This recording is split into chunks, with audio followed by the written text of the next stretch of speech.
So many times when I describe myself to somebody, I say that what you see is what you get. I'm a simple guy, meaning that I'm a straight shooter. If I have something to tell you, I'm going to tell you, and I'm not going to beat around the bush about it. I don't have any hidden agendas. I don't have any magic working behind the big black curtain. What you see is what you get. And it was as I learned more about people and why they act the way they do and why they think the way they do that I began to realize how literal this statement really is. What you see is what you get, except let me rephrase it just a little bit. What you see is what you get. And what you see is what you get. Even though you may be looking at the very same thing, we see things differently. That's a part of our perceptions that we've been talking about. Now, we as humans tend to categorize things. That makes us happy. That's the way we process.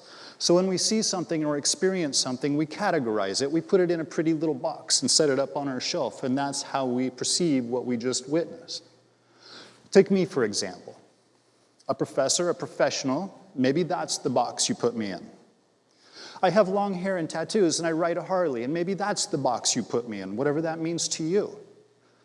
I play guitar in the praise band. Maybe that's your box. And maybe I'm just the guy who delivers the message when pastor can't be here. That's a box I can be in too. But whatever box you put me in doesn't change who I am. It says more about you than it does about me, actually. Which is what takes us to the gospel. And the gospel is really kind of interesting today because I had to do a little bit of research on it and understand the context for which this exchange happens. And there's so much going on. So I want to take you back in time just a little bit before the questions that Jesus asked. And Jesus asked two very important questions. But we're going to go back in time just a little bit so we can understand the context of what Jesus is saying here. So prior to this, Jesus is with his disciples and he's delivering a sermon. Except Jesus isn't making a whole lot of sense. People don't understand what he's saying, and so everybody leaves. And Jesus says to his disciples, "Are you going to leave me too?" And his disciples respond, "No, we're not going anywhere. I mean, you didn't make any sense, and we have no idea what you were talking about, but we're not leaving. Besides, we really don't have any place else to go." So they continued on. Now fast forward just a little bit more. And Jesus is offered the king's throne of Jerusalem. Come be the king. This can all be yours. And the disciples are very excited. They're like, yes, finally people understand. Finally we're getting some traction. This is going to happen. It really is. And Jesus says, thanks, but no thanks. We're going to keep moving. And they do. So they continue traveling and doing what they were doing. And they got to a point where Jesus was supposed to head back south to Jerusalem from where they were. Instead, he decided to head north, and nobody knew exactly why. And they headed towards Caesarea Philippi. Now, Caesarea Philippi has its own history. This is a really interesting place because it's an interstate town. So it sits on this main thoroughfare. There are people coming and going and travelers and the hustle and bustle of a busy interstate town. That's what Caesarea Philippi was. But it was also a town of temples. Because there were so many travelers and so many different people, temples were built to honor the different gods and goddesses that people might want to honor while they were traveling. Now, on the outskirts of Caesarea Philippi was a temple called the Temple of Pan. Now, Pan is an old Greek god who was half goat, half man, played the pan flute. You've seen pictures of him. And it sits on this, well, they're in a desert anyway, but it sits on this giant rock. It's kind of like going, if you've ever been to High Cliff State Park, you stand there and then realize you're just standing on the top of this ginormous rock that must be unending.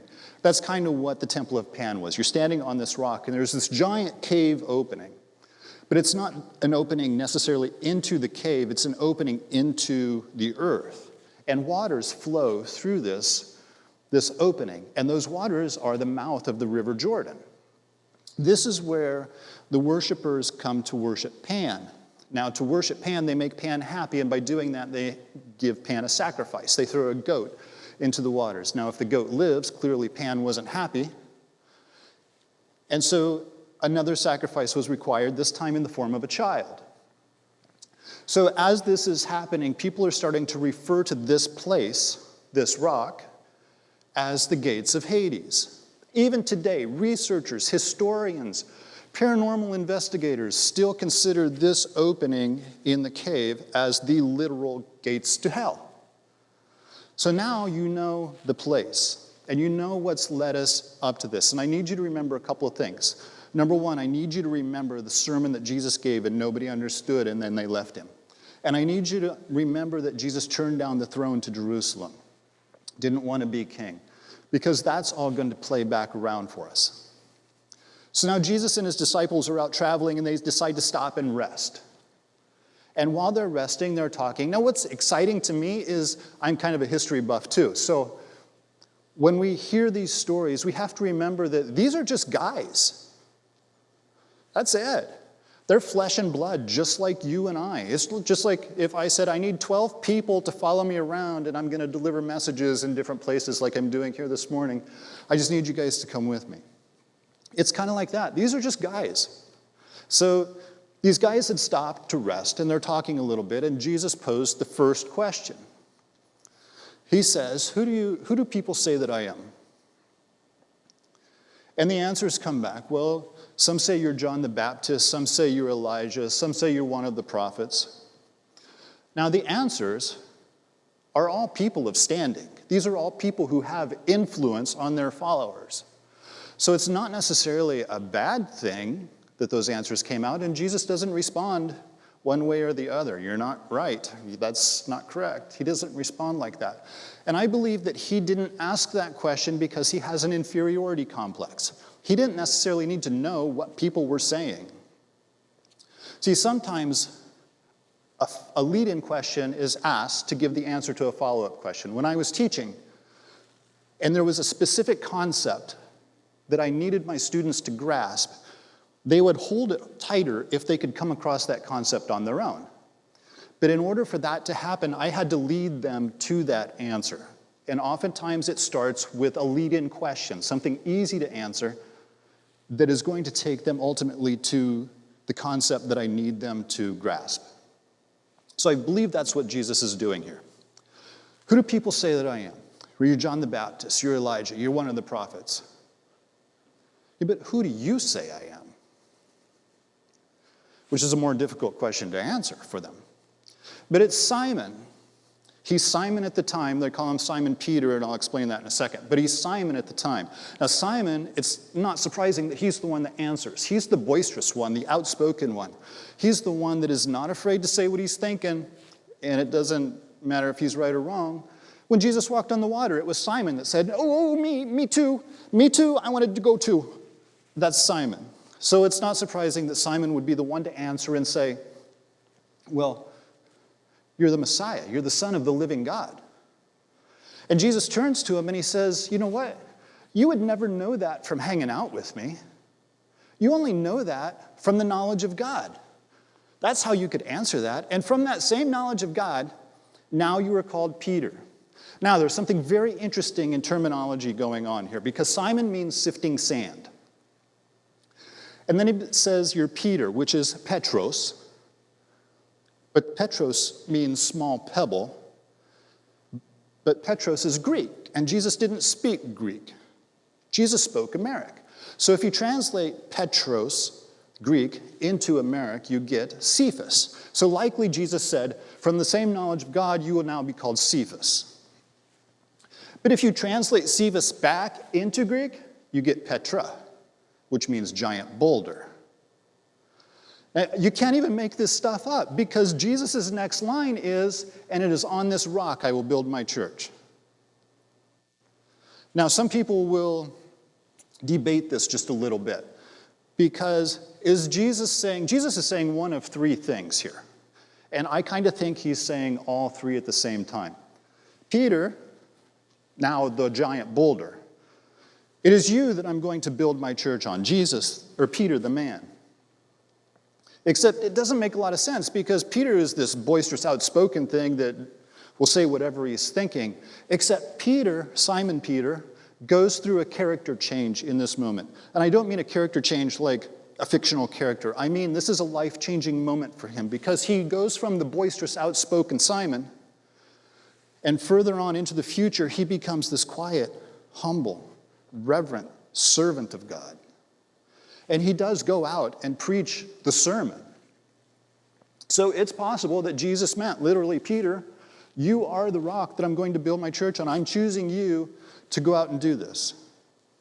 Or, secondly, Jesus could have meant that the rock is Peter's proclamation or his confession that you are the Messiah, that you are the Son of the living God. Maybe that's the rock, that ideology. And from that ideology, that's what we're going to build our church on, which is what we do, right? So now we've got this quiet, outspoken guy who's now reverent and humble, and we have that idea that Jesus really is the Messiah, and we're going to build our church on that rock. But the third option is remember where we are. Jesus is standing almost literally at the gates of hell on this rock when this confession happens, just outside of Caesarea Philippi. So maybe Jesus literally meant, it is on this rock I will build my church. Because he says then later on, the gates of hell will not prevail. He's standing right at the gates of hell and he says, I'm building right here and there's nothing you can do about it. God is that strong. So that's where we're at. But Peter's confession has less to do with Jesus than it does to Peter, understand. Because Peter could have just as well said, I think you're a clown, you're not making any sense anymore. I don't even get it. I don't know why we're out here. But he didn't. But that doesn't change who Jesus is. Jesus is still the Messiah. Jesus is still the Son of the living God. Now, as those things are happening, and Jesus has built his rock, he then says to his disciples, you can't go out and tell anybody about me. Now, think about this for a second. If you're talking with somebody and suddenly you have this flash of knowledge that I'm speaking to the Messiah, the Son of the living God, and they confirm that to me, that's a big deal. But now I'm not supposed to go tell anybody about it? What kind of secret is that supposed to be? But there's a reason he didn't want the disciples to go out and tell anybody about it. And it's the same reason that people left him at the sermon. And it's the same reason that he turned down the kingdom of Jerusalem. And it's the same reason that I don't really care what box you put me in. It's because it's not about Jesus. It's all about us. That's the important part to take away from this. It's not about Jesus. He never wanted that flash, that flamboyancy, that look at me, people you didn't understand. Wait, don't leave, come here, look at me. Yes, I want the kingdom. I want everybody to notice me and know who I am. It's not about him. It's about us. And then he goes on in the gospel and it says, as long as you, and I'm going to summarize this whole thing, as long as you have unending faith, as long as you believe with your whole heart, it doesn't matter what goes on here. Whatever you lose, you're going to be taken care of. Just stay with me, keep believing, keep having the faith. Now, you all know from listening to me speak that I always try to end the gospel message with some sort of life lesson, something you can take into your day and into your week to make it just a little bit brighter. And I want to leave it with this, because you youngsters, and sometimes us oldsters, need reminding of this too. There's a lot going on in the world right now. People are saying things, sometimes about us, sometimes not. People are doing things, sometimes to us, sometimes not. But it's affecting our lives. Don't let yourself be part of their box. What they do, the boxes they put you in, says way more about them than it does about us. It's just like Peter speaking with Jesus. What Peter said has no bearing on who Jesus is. What people say to me has no bearing on who I am. I'm just going to keep being me. The straight shooter, you see what you get. You see what you get. So make sure that you're seeing. And make sure that you're taking care of that part of your life. And the rest you will get. Let's pray. Heavenly Father, watch over us. Keep us safe through this week. There's all kinds of things going on, and we need your gentle guiding hand on all of us. Thank you for showing us that you are the Messiah, the Son of the living God.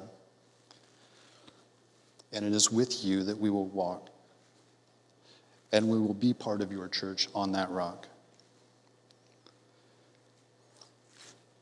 And all God's people said, let's rise for our next hymn.